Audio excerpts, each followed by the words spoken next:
எங்க பார்த்தாலும் மக்கள் தலைகள் கடல் போல் காட்சியளிக்குது. நம்முடைய வெற்றி, உங்களுடைய ஆரவாரம், மகிழ்ச்சி. இந்த தேர்தலில் திராவிட முன்னேற்ற கழகம் என்ற கட்சி இந்த தேர்தலோட முடிவு கட்டிக்கிட்ட தேர்தல்.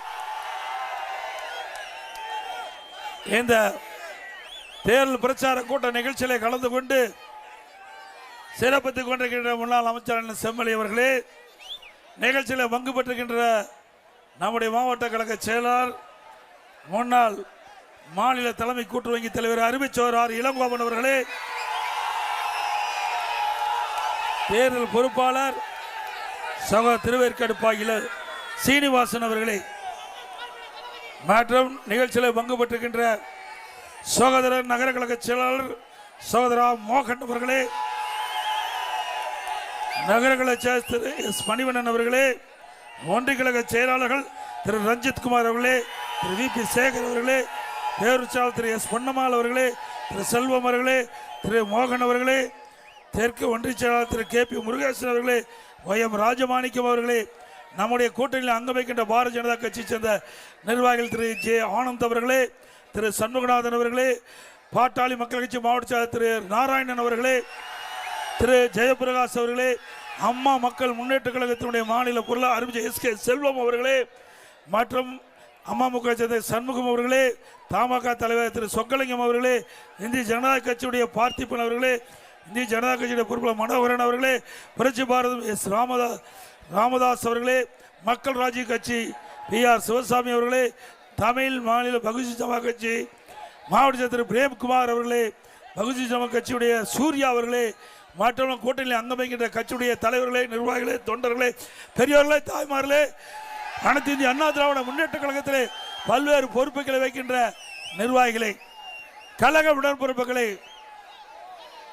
பெரியவர்களே, தாய்மார்களே, ஊடக நண்பர்களே, வாக்காளர் பெருமக்களே, தொழிலாளர் நண்பர்களே, மகளிர் சேர்ந்த சகோதரர்களே, இளைஞர்கள் பட்டாளங்களே, அனைவருக்கும் அதற்கு நன்றி வணக்கம். தம்பி கொஞ்சம் கொடி கொஞ்சம் கீழே இறக்கி பிடிச்சிங்களா? தொலைக்காட்சியில் அங்கே படம் எடுப்பாங்கப்பா. கொஞ்சம் வாங்க வாங்க தம்பி, கொஞ்சம் இந்த பக்கம் தள்ளிங்க, இந்த பக்கம் தள்ளிங்க, கிழக்கு தள்ளுங்க. இன்றைய தினம் ஸ்டாலினும் திருமதி கனிமொழியும் ஊர் ஊரா போய் பேசிட்டு இருக்காங்க. இந்த கனிமொழி அம்மா உண்மையிலே இப்போதான் நினைக்கிறேன், ஸ்டாலின் அவர் குடும்பத்தில் உதயநிதிக்கு கிடைக்கின்ற மரியாதை கனிமொழிக்கு இல்லை. இப்போதான் தெரியுது. அந்த அம்மா இப்படி இருக்கும் போதே நம்ம பத்தி விமர்சனம் பண்றாங்க. எடப்பாடி பழனிசாமி துரோகம் செய்யக்கூடியான். யாருக்கு ஏன் துரோகம் செஞ்சோம்? எங்க கட்சியில் இருந்துகிட்டு, எங்க கட்சியில் இருக்கிறவரை பிடிமாக்கி திமுகவோட கைகூலிகளா இருந்து எங்க கட்சியை உடைக்க நினைத்தவர்கள யார் துரோகி?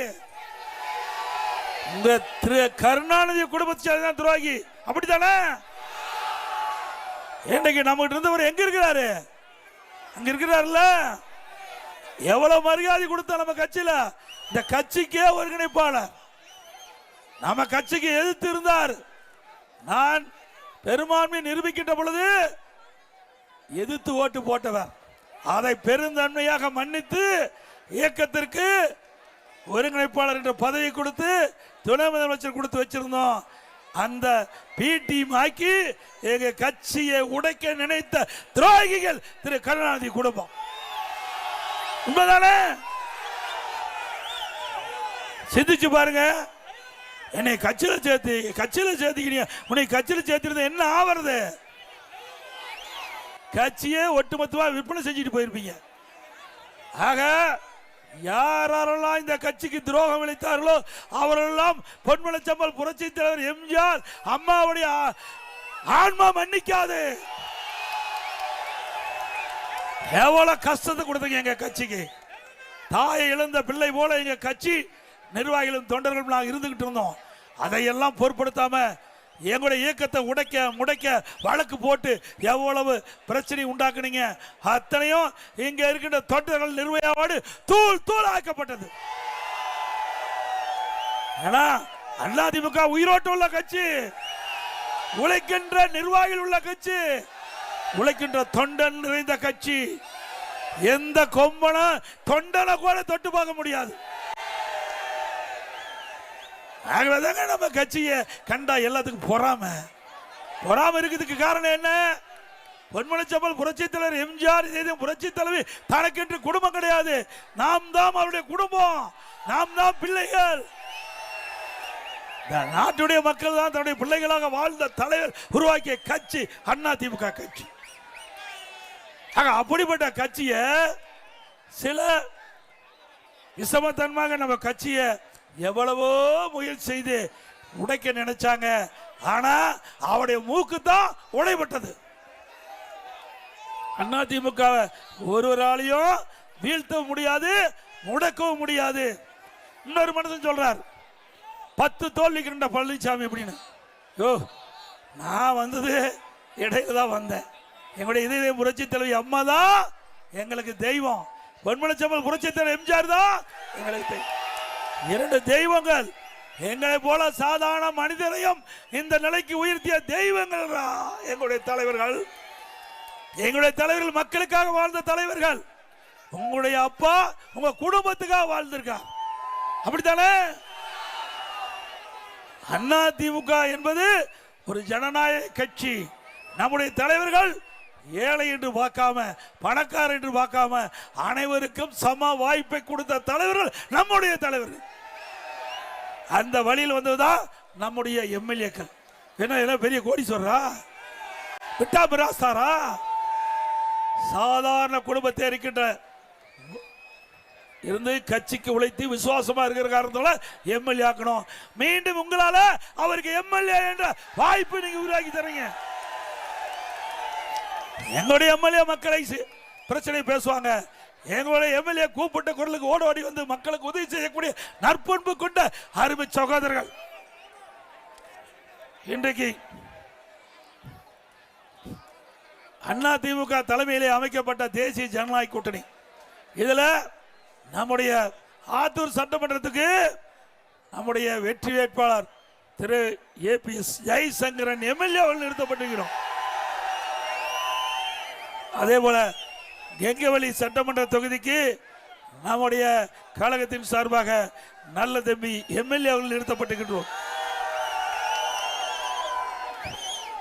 நம்முடைய ஜெய்சங்கரன் அவர்களுக்கும் திரு நல்ல தம்பி அவர்களுக்கும் இரட்டை சின்னத்திலே வாக்களியுங்க.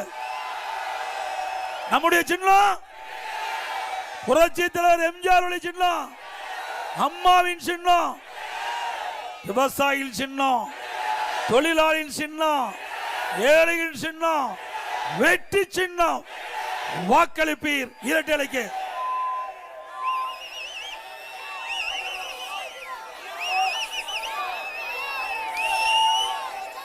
இன்றைய தினம் துரோகி என்று சொன்னா பொருத்தமா இருக்கிறது திரு ஸ்டாலின் குடும்பத்துக்கு தான். திரு ஸ்டாலின், உதயநிதி ஸ்டாலின், திருமதி கனிமொழி அவர்கள். அதிமுக எப்பொழுதும் யாருக்கும் துரோகம் செய்த வரலாறு கிடையாது. மக்களுக்கு சேவை செய்கின்ற இயக்கமான இந்திய அண்ணா திராவிட முன்னேற்ற கழகம். எங்க தொண்டனா தான் சரி, எங்களுடைய நிர்வாகியாக தான் சரி, எங்களுடைய எம்எல்ஏவாக தான் சரி, அல்லது எம்பியாக தான் சரி, அமைச்சராக சரி, இருக்கின்ற காலத்துக்கு மக்களுக்கு என்ன திட்டங்களை கொடுக்க வேண்டும் என்ற எண்ணம் தான் என்ன இருக்கும். திமுக அப்படி இல்லை. அவளை ஆட்சிக்கு வந்த உடனே எப்படி கொள்ளையடிக்க வேண்டும் என்பதுதான் என்ன இருக்கும். வேற என்னமே அவர்கள் ஞாபகம் இருக்காது. இன்றைக்கு முதலமைச்சர் பேசுறார் 10 தோல்வி கிட்ட பழனிசாமி. திரு ஸ்டாலின் அவர்களே 2021 இருந்து 2011 வரை 10 ஆண்டு அதிமுக ஆட்சி. 2011 இருந்து 2021 வரை அனைத்து இந்திய அண்ணா திராவிட முன்னேற்ற கழக ஆட்சி. மாண்புமிகு அம்மா அவர்கள் 2016 வரை தமிழகத்துடைய முதலமைச்சர் பொறுப்பேற்றாங்க. அதுக்கு பிறகு உங்களுடைய தயவால் கழக நிர்வாகியால் நான் முதலமைச்சராக பொறுப்பேற்றேன். ஆக 10 ஆண்டு காலம் ஒரு பொற்கால ஆட்சி கொடுத்தது அதிமுக. கொடுத்தோம்ல, அது எப்படிப்பட்ட காலம்? வறட்சி, புயல், வெள்ளம், கொரோனா, இப்படிப்பட்ட காலத்தில் கூட ஒரு நல்ல ஆட்சி கொடுத்த அரசாங்கம் அதிமுக அரசாங்கம். உடைய 2011 தேர்தல் உங்க அப்பா இருக்கின்ற பொழுது திரு கருணாநிதி அவர்களும் திரு ஸ்டாலின் அவர்களும் என்னென்னமோ குட்டிக்கரை நடிச்சு பார்த்தாங்க. எதிர்கட்சி வரிசையில் கூட உட்கார முடியல. முடிஞ்சுதா? பிரதான எதிர்கட்சி வரிசையில் உட்கார முடிஞ்சுதா? பிரதான எதிர்கட்சியே வர முடியல. அப்பா மகன் இருக்கும் போதே ஸ்டாலின் அவர்களே, எங்க அம்மா மறைஞ்சிட்டாங்க, எங்க கட்சிக்குள்ள பல குழப்பத்தை விளைவிச்சீங்க, அதையெல்லாம் முறியடித்து 2021 சட்டமன்ற தேர்தலில் அதிமுக தலைமையில் அமைக்கப்பட்ட கூட்டணி 75 இடங்களில் வெற்றி பெற்றோம்.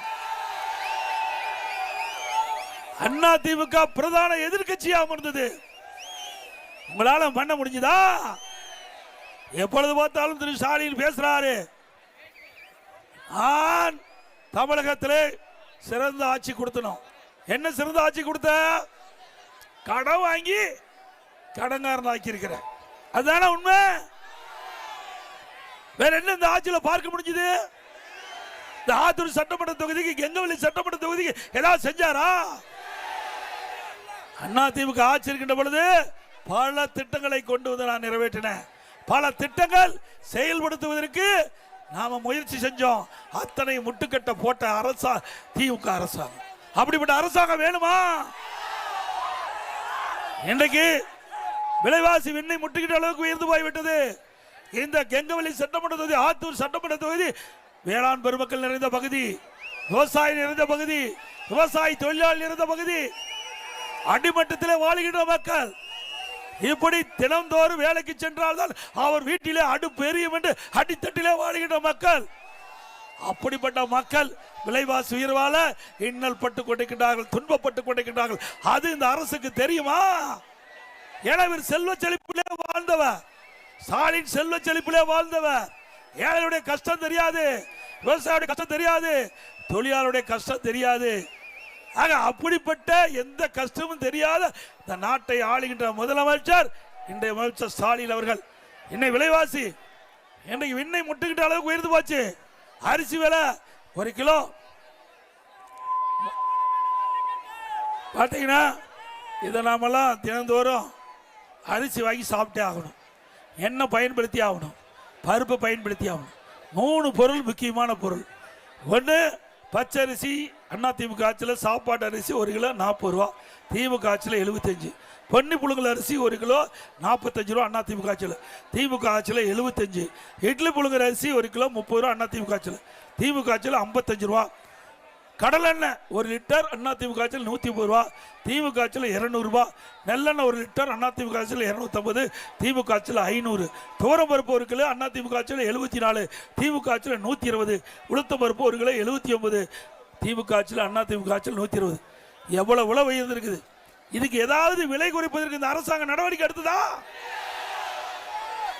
ஆனா திரு ஸ்டாலினும் இப்ப இருக்கிற மக்கள் நல்வாழ்வுத்துறை அமைச்சரும் நடப்பயணம் போயிட்டு கொண்டிருந்தாங்க. அப்போ திரு உதயநிதி ஸ்டாலின் நடித்த படம் என்ன படம்? தலைவனா, கழக தலைவர் ஒரு படம் நடிச்சிட்டு இருக்க. அப்போ ஸ்டாலின் அந்த மந்திரிகிட்ட கேட்கிறாரு, நாட்டை பத்தி கேட்கல, என்னுடைய மகன் உதயநிதி ஸ்டாலின் நடிச்சிருக்காரு, அந்த படம் நல்லா ஓடுதா, நல்லா கலெக்ஷன் ஆகுதான் கேட்கிறார். இதுதான் நாட்டுக்கு முக்கியமா? வாக்கிங் போகும்போது கூட, நடப்பயணம் போகும்போது கூட வீட்டை பத்தி தான் சிந்திக்கிறார், நாட்டு மக்களை சிந்திக்கல. உண்மையிலேயே ஒரு நல்ல முதலமைச்சராக இருந்தா கிடைக்கின்ற நேரத்தில் தமிழ்நாட்டு மக்களுக்கு என்ன பிரச்சனை, அதை எப்படி தீர்ப்பது என்று சிந்திச்சு பேசியிருந்தா ஒரு நல்ல முதலமைச்சர். ஆனா தன்னுடைய மகன் நடித்த படம் சிறப்பா ஓடுதா, நல்ல கலெக்ஷன் ஆகுதானா, இப்படிப்பட்ட முதலமைச்சர் நாட்டுக்கு தேவையா? அதோட இதெல்லாம் பார்த்தீங்கன்னா எங்க பார்த்தாலும் போதைப் பொருள் நிறைஞ்சி இருக்குது. கஞ்சா விற்காத இடமே இல்லை. சந்து பந்து மூல முடக்க வீதி, கிராமத்திலிருந்து நகரம் வரை கஞ்சா தாராளமா விற்குது. இந்த போதைப் பொருள் நிறைந்த மாநிலமா தமிழ்நாடு மாறிடுது. பல முறை எச்சரிக்கை சட்டமன்றத்தில் பேசுறேன், நம்முடைய தொலைக்காட்சியில் பேட்டி கொடுத்தேன், ஊடகத்தில் பத்திரிகையில் பேட்டி கொடுத்தேன். இந்த அரசாங்கத்தில் நடவடிக்கை எடுக்கல. ஏன்னா கஞ்சா விற்கிறதுக்கு துணை நிற்பது திமுக நிர்வாகிகள் பரவலான செய்தி. உண்மைதானே? இன்னைக்கு பள்ளிக்கு அருகில, கல்லூரிக்கு அருகில, பொது இடத்துல அதிகமாக கஞ்சா விற்கிறதுனால இன்றைக்கு மாணவர்கள், இளைஞர்கள், பொதுமக்கள் கஞ்சாக்கு அடிமையாகி குற்றச்செயலில் ஈடுபடுறாங்க. மிக மோசமான ஆட்சி. இன்றைக்கு நாம் பெற்ற செல்வம் நம் கண்ணு முன்னே எதிரே சீரழியக்கூடியது இந்த ஆட்சியில். இப்படிப்பட்ட கேடுகட்ட ஆட்சி தேவையா? நமக்கு செல்வமே நம்முடைய குழந்தைகள். கண்ணை இமைகாப்பதை போல குழந்தைகளை வளர்த்து வச்சா இந்த வெக்கங்கட்ட ஆட்சியில் இந்த போதை பொருளுக்கு நம்முடைய குழந்தைகள் அடிமையாகி இன்றைக்கு அவருடைய வாழ்க்கை சீரழியக்கூடிய ஆட்சி தொடர வேண்டுமா? அதோட அதிமுக ஆட்சி வளர்ந்தவுடனே 3 மாதத்தில் தமிழகத்தில் கஞ்சா இல்லை என்ற நிலையை உருவாக்க அறவே ஒழிச்சுவேன். தமிழகத்தில் முழுமையாக அறவே கஞ்சா ஒழிக்கப்படும். போதை என்ற பொருள் தமிழகத்தில் நடமாட முடியாது. சட்டத்தின் ஆட்சி எடுக்கும் அதிமுக ஆட்சியில். அதே போல இன்றைக்கு சிறுமிக்கு பாதுகாப்பு இல்லை, பெண்களுக்கு பாதுகாப்பு இல்லை, பாட்டியம்மாவுக்கு கூட பாதுகாப்பு இல்லை, ஆயாவுக்கே பாதுகாப்பு இல்லை. ஆயா பத்திரமா பார்த்துக்கணும். இப்படிப்பட்ட மோசமான ஆட்சியில் ஒட்டுமொத்த பெண்களுக்கு பாதுகாப்பு இல்லாத ஒரு வேதனையான ஆட்சி தமிழகத்தில் நடந்துகிட்டு இருக்குது. சிந்திக்க வேணும். இன்றைக்கு சமூகத்துறை அமைச்சர் தூத்துக்குடி விழாவில் பேசுறாங்க. தமிழகத்தில் கடந்த 5 ஆண்டு திராவிட முன்னேற்ற கழக ஆட்சியில் 6999 போக்சோ வழக்குகள் பதிவு செய்யப்பட்டிருக்கு. ஆனால் 18,000 பாலியல் சீண்டல் வழக்கு பதிவு செஞ்சிருக்குது. அதில் 6999 சிறுமிகள் பாதிக்கப்பட்டிருக்காங்க. இந்த போக்சோ வழக்குனா சிறுமிகள் பாதிக்கப்பட்டு பதிவு செய்யப்பட்ட வழக்கு போக்சோ வழக்கு. 6999னா இது ஆட்சி நடக்குதா? சிறுமிகளுக்கு பாதுகாப்பு கிடைக்குதா? சத்தமா சொல்லுங்க, காது கேட்கணும் ஸ்டாலின். இந்த ஆட்சியில் ஸ்டாலின் சொல்றார் ஒரு கூட்டத்தில், கோயம்புத்தூர் கூட்டம் நினைக்கிறேன், திருநெல்வேலி கூட்டத்தில், பெண்கள் பாதுகாப்பா இருக்கிறாங்க, பெண்களுக்கு வேலை அதிகமாக கிடைக்குது. பொய் தானே? அப்படின்னா இப்ப எதுக்கு 6999 சிறுமிகள் பாதிக்கப்பட்டு போக்சோ வழக்கு பதிவு செய்யப்பட்டது? முதல்ல சக அமைச்சர், சமூகத்துறை அமைச்சர் வாக்குமூலம் கொடுத்திருக்காரு, வெளியில சொல்லியிருக்காரு. அப்படின்னா திரு ஸ்டாலின் பொய் தானே பேசுறாரு? ஆக இந்த மாநிலத்தில் பெண்களுக்கு பாதுகாப்பு இல்லை. ஒட்டுமொத்த பெண்கள், ஒட்டுமொத்த மக்களுக்கே பாதுகாப்பு இல்லை.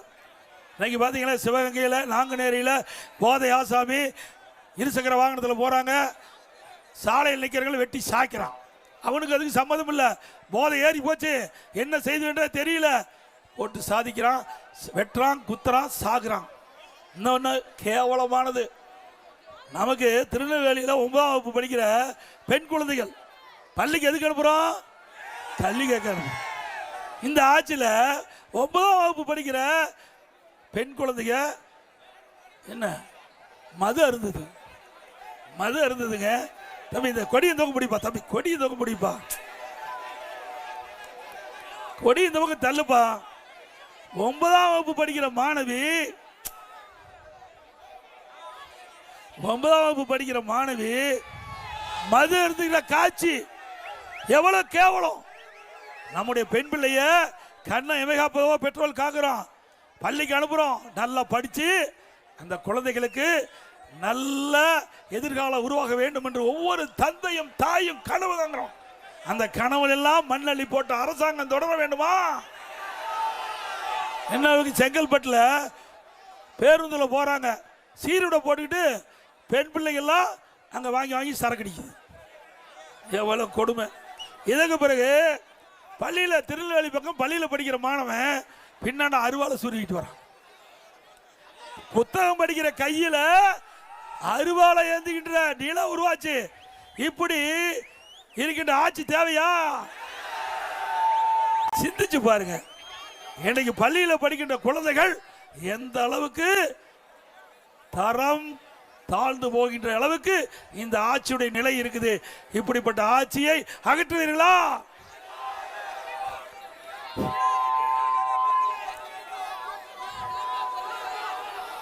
அதே போல இந்த ஆட்சி ஏற்பட்ட பிறகு மின் கட்டணம் 67% உயர்ந்தாச்சு. மின் கட்டணம் 67%. கடைக்கு பீக்கவர் டபுள் சார்ஜ் வசூல் பண்றாங்க. அதே போல இன்னைக்கு நகராட்சியில் இந்த ஆட்சி வந்த பிறகு அண்ணா திமுக ஆட்சியில் இருந்து விட இப்பொழுது 100% வரி உயர்வு. வீட்டுக்கு 100% உயர்வு, ஆண்டுக்கு 6% வரி உயர்வு. 2 வருஷத்துல 12% உயர்த்திட்டாங்க.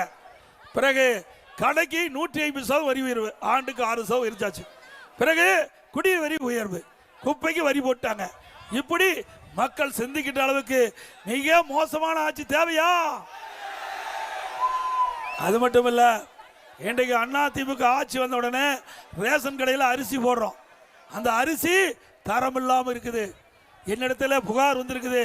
நான் அந்த அரிசியை பார்த்தேன். இனி அண்ணா திமுக ஆட்சிக்கு வந்த உடனே எத்தனை ஆயிரம் கோடி செலவானாலும் பரவாயில்ல, கடையில் வாங்குற அரிசி மாதிரி தரமான அரிசி கொடுப்போம். ஏழைகள் அற்புதமா அந்த அரிசி சமைச்சு உண்ணுகின்ற நிலை உருவாக்கி தருவோம். அதுபோல அண்ணா திமுக ஆட்சி வந்த உடனே ரேஷன் கடையில் விலையில்லா அரிசி கொடுக்கிறோம்.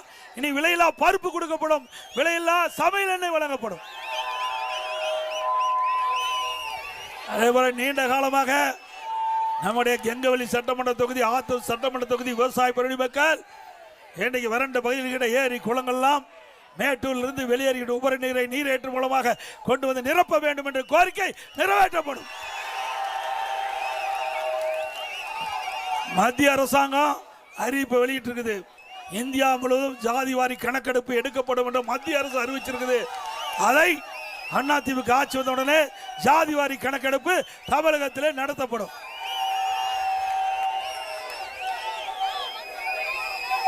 இன்றைக்கு திராவிட முன்னேற்ற கழக தேர்தல் அறிக்கையில் குறிப்பிட்டிருக்கிறாங்க. இன்றைக்கு அந்த அறிக்கையில் இப்போ வெளியே வந்திருக்குது. ஏற்கனவே திராவிட முன்னேற்ற கழகத்தில் 2021ஆம் ஆண்டு அறிவிக்கப்பட்ட அறிவிப்பு 1/4 கூட நிறைவேற்றல. அதில் கேஸ் மானியம் கொடுத்தாங்களா? 100 நாள் வேலை திட்டத்தை 150 நாளாக உயர்த்தினாங்களா? பெட்ரோல் டீசல் விலை குறைக்கலாம் குறிச்சாங்களா? கல்வி கடன் ரத்து பண்ணாங்களா? ஒன்றும் செய்யல. அத்தனை பொய் தானே. மீண்டும் இப்போ தேர்தல் அறிவிப்பு வெளியே வந்திருக்குது, நிறைவேற்றப்படுத்த போறாங்களா? இன்னொன்னு கூப்பன் கொடுக்குறேங்கிறான். எதுக்கு கூப்பன்? திமுக காரன் விற்கிறதுக்கு. அங்க திமுக குடும்பத்துக்கு பணம் போகணும். நாம அப்படி இல்லை. நம்முடைய வாக்குறுதி எனக்கு வரி உயர்வு, விலைவாசி உயர்வு மக்கள் பாய்ச்சிருக்கிறாங்க. அதிலிருந்து அதுக்கு உதவி செய்ய வேண்டும் என்ற அடிப்படையில் எல்லா குடும்பத்தையும் 10,000 ரூபாய் சிறப்பு உதவி தொகை வங்கியிலே செலுத்தப்படும். நம்முடைய அறிவிப்பு வங்கிக்கு போகுது, இவருடைய அறிவிப்பு திமுக குடும்பத்துக்கு போகுது. அது இல்லாத இப்படி கால்நடை பராமரிப்புக்கு திராவிட முன்னேற்ற கழக தேர்தல் அறிக்கையில் 3000 5,000 கோடி ஒதுக்கப்படும் சொல்லி அத்தனையும் பொய். ஏற்கனவே கால்நடை பூங்கா அற்புதமா கட்டி முடிச்சிருக்கிறோம். 1000 கோடியில் 1000 ஏக்கராவில் அதை திறக்க மாட்டேங்கிறான். அதை கை வலிக்க மாட்டேங்குது. ரிப்பன் வெட்டுறது கை வலிக்க மாட்டேங்குது. அப்படியே 1000 கோடியில் கட்டப்பட்ட கால்நடை பூங்கா நம்முடைய விவசாயிகளுக்கு உபதொழிவாக இருக்கின்ற கால்நடை வளர்ப்பு, அந்த ஆராய்ச்சி மூலமாக நம்முடைய விவசாயிகளுக்கு கலப்பட பசுகள் கொடுக்கப்பட்டு ஒரு பசு 40 லிட்டர் கறவை 40 லிட்டர் ஆராய்ச்சி நிலையத்தில் ஒரு ஆடு 40 கிலோ கிடைக்கும் ஒரு வருஷத்தில். அது விலை இல்லாமல் விவசாயிக்கு தொழிலாளிக்கு கொடுக்க அந்த திட்டத்தை கொண்டாந்து மூடி வச்சு கிடக்குது. மீண்டும் அதிமுக ஆட்சி வந்த உடனே கால்நடை பூங்கா திறக்கப்படும். விவசாயிகளுக்கு கறவை மாடு விலையில்லா கொடுக்கப்படும்.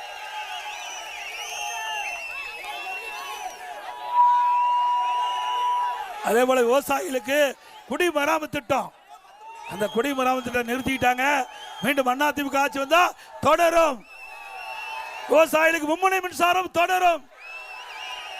அம்மா மினி கிளினிக் ரத்து பண்ணிட்டாங்க. மீண்டும் அம்மா மினி கிளினிக் தமிழ்நாட்டில் திறக்கப்படும். 4.5 ஆண்டு காலமாக தொடர்ந்து வற்புறுத்தி வந்தோம். அரசு பள்ளியை படிக்கின்ற மாணவர்கள் லேப்டாப் கொடுக்கணும், கொடுக்கவே இல்லை. மக்களுடைய செல்வாக்கு இழந்த இளைஞருடைய செல்வாக்கு இழந்த காலத்தில் வேண்டுமென்ற திட்டமிட்டு வேகமாக அவருடைய வாக்குகளை பெறுவதற்கு இப்போ லேப்டாப் அறிவிச்சிருக்காங்க. தரமில்லாத லேப்டாப். மீண்டும் அதிமுக ஆட்சி வந்தா நம்முடைய மாணவர்களுக்கு லேப்டாப் கொடுக்கப்படும். இன்றைக்கு அரசு பள்ளியை படிக்கின்ற மாணவர்கள் இன்றைக்கு அவர்களுக்கு 7.5% உள்ளிடங்களை கொண்டு வந்து அவர்கள் மருத்துவர் ஆக வேண்டும் என்ற கனவை நனவாக்கி இருக்கிறோம். அதன் மூலம் இதுவரை 3000 பேர் இந்த இடஒதுக்கீட்டில் இடம் கிடைச்சு இன்னைக்கு மருத்துவக் கல்வி கிடைக்குது. இந்த மருத்துவக் கல்வியில் இடம் கிடைச்சவர்கள் ஏழைகள், அவர்களுக்கு மருத்துவக் கல்வி கட்டணம் செலுத்த முடியவில்லை. அது எனக்கு தெரிந்தவுடன் அந்த இடஒதுக்கீட்டில் இடம் கிடைத்த மாணவர்கள் அனைவருக்கும் கல்வி கடனை அரசாங்கமே செலுத்தும் என்ற அறிவிப்பை கொடுத்து ₹1 செலவு இல்லாமல் அரசு பள்ளி படிக்கணும் மாணவர்கள் மருத்துவராக இருக்கிறாங்க. நம்முடைய மாவட்டத்தில் மட்டும் சுமார் 250 பேர் இன்றைக்கு அரசு பள்ளி படித்த மாணவர்கள் இன்றைக்கு மருத்துவராக இருக்கிறாங்க. இது சாதனை அல்லவா? இப்படி ஒரு திட்டத்தையாவது திராவிட முன்னேற்ற கழக அரசு செயல்படுத்தி இருக்குதா?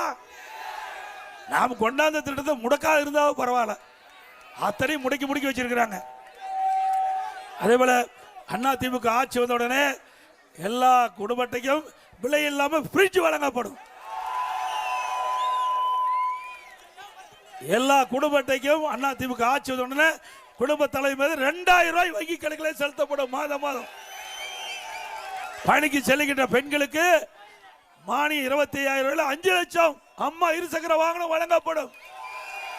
ஒவ்வொரு குடும்பத்திற்கு 3 விலையில்லா சிலிண்டர் ஆண்டுக்கு வழங்கப்படும். ஒவ்வொரு தைப்பொங்கல் வருகின்ற பொழுது பொங்கல் தோப்பு கொடுக்கிறோம், அதோட ₹1000 உதவித்தொகை வழங்கப்படும் ஒவ்வொரு தைப்பொங்கல் ஆண்டும். அதே போல இப்பொழுது மகளிர் தான் நகர பேருந்தில் கட்டணம் இல்லாமல் பயணம் பண்றாங்க.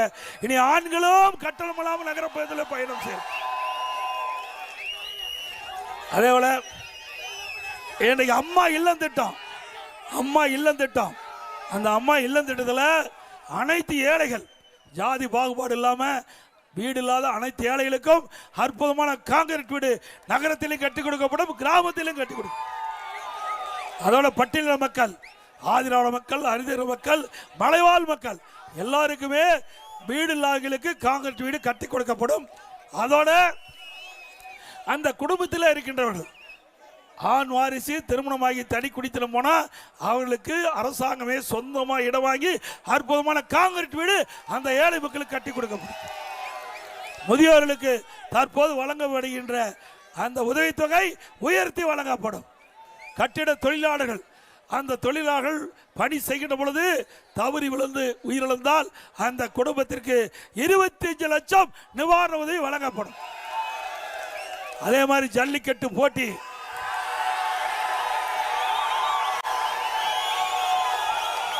அவர்களுக்கு அந்த ஜல்லிக்கட்டு போட்டி அனுமதி வாங்கி நடத்துகிறவர்களுக்கு 5 லட்சம் ரூபாய் உதவித்தொகை வழங்கப்படும். அந்த ஜல்லிக்கட்டு போட்டியில பதிவு செய்து ஜல்லிக்கட்டு விளையாட்டில் ஈடுபடுகிற பொழுது அவருக்கு உயிருக்கு ஆபத்து ஏற்பட்டு அவர்கள் இறந்தால் அந்த குடும்பத்துக்கு 10 லட்சம் ரூபாய் இது ஒதுக்கப்படும் நிவாரண உதவி. அந்த ஜல்லிக்கட்டு போட்டியிலே கலந்து கொண்டு வீரர்கள் பதிவு செய்யப்பட்ட வீரர்களுக்கு காப்பீடு செய்து பிரீமியத்தை அரசாங்கமே செலுத்தும். அதே போல மரமேறும் தொழிலாளிகள், அந்த மரமேறும் தொழில் ஈடுபட்டுகின்ற பொழுது தவறி விழுந்து உயிரிழந்தால் அந்த குடும்பத்துக்கு 10 லட்சம் ரூபாய் நிவாரணம் அளிக்கப்படும். மரமேறும் தொழிலாளர்கள் அவர்களுக்கு தேவையான உபகரணங்கள் விலையில்லாமல் வாங்கி கொடுக்கப்படும். அதுபோல சலவை தொழிலாளர்கள் அவர்களுக்கும் உதவித்தொகை வழங்கப்படும். விவசாயிகள் தொடக்க வேளாண்மை வாங்கிய பயிர்க்கடன் ரத்து செய்யப்படும். இப்ப அதிமுக ஆட்சியில் இங்க ஆத்திலிருந்து மஞ்சளிக்கு ரயில்வே கேட்டிருக்குது, அதில் உயர்மட்ட பாலம் கட்டப்படும் அறிவிச்சேன், அது கிடப்பில் போட்டாங்க. அதிமுக ஆட்சி உடனே அந்த மேம்பாலம் கட்டி கொடுக்கப்படும். இன்னைக்கு ஆத்தூர் நகரத்தில் உள்ள போய் வெளியில் போகணும், நகரத்து வழியா போக்குவரத்து நெரிசலாக இருக்குது. அதற்காக அங்கே புறவழிச்சாலை அமைக்கப்படும் அறிவித்தேன். ஒரு பகுதி தான் நிறைவேற்றிருக்குது, எஞ்சி பகுதியும் அதிமுக ஆட்சி வந்து நிறைவேற்றி கொடுக்கப்படும்.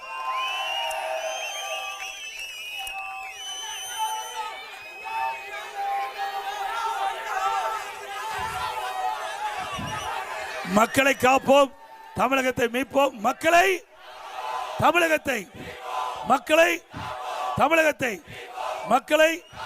தமிழகத்தை ஸ்டாலின் மாடல் அரசு, ஃபெயில் மாடல் அரசு. Bye bye Stalin. நன்றி, வணக்கம்.